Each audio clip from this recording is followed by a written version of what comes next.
সমালোচনা থাকবেই, আমরা যেহেতু মিডিয়াতে কাজ করি, বাট অনেকেই সাপোর্ট করছে, ভালো লাগছে। লিগ্যাল নোটিস শুধু আমি না, আমাদের সবাইকে দিয়েছে। হ্যাঁ, তো খেলার শেষে কেন দিল?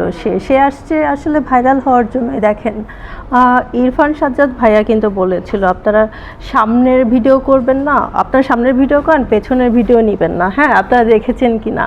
তো এখানে দোষ কি আমাদের? ভাই, আমরা প্র্যাকটিসে যাব আমাদের মতো করে, ইটস মাই চয়েস, আমি কোন ধরনের ড্রেস পরে বের হব।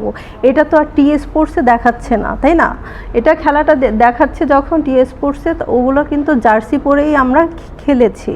সো এখন আমি মনে করি যারা হচ্ছে মোবাইল সাংবাদিক, হ্যাঁ, যারা এইসব ভিডিও করে সোশ্যাল মিডিয়াতে দিয়েছে, তাদের বিরুদ্ধে মামলা করা উচিত।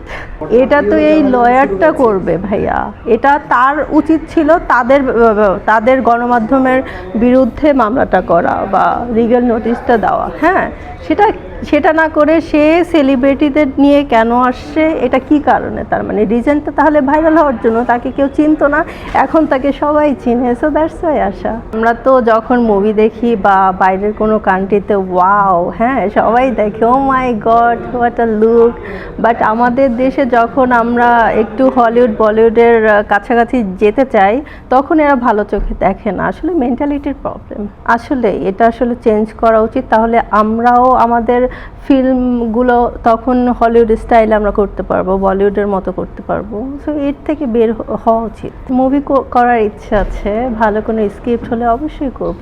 আমি তো সব সময় এই ফিল্মের অফার পাই, বাট আমার অনেক সময় হচ্ছে টাইমে মিলে না। দেখা গেল আমি যখন দেশের বাইরে থাকি, তখন তারা শুটিংয়ের ডেটটা রাখে, সো ওই হিসেবে আমার কাজটা করা হয়নি। বাট এখন থেকে আমি যখন আমাকে বলবে আমি কাজ করতে পারবো, এখন যেহেতু আমি দেশেই আছি। এটা হচ্ছে ওর উপর ডিপেন্ড করবে ও কি হতে চায়। বাট আমি মানুষের মতো মানুষ বানাবো, ভালোভাবে ভালো করার ট্রাই করবো আর কি। ও যেভাবে মানে যেভাবে ও যেটা করতে চায় সেটাই করাবো। তারা হেটারদের উদ্দেশ্যে আর কি বলবো, তারা হেট করতেই থাকবে, আর আমি তো আমার মতো কাজ করেই যাব ভাইয়া। Thank you.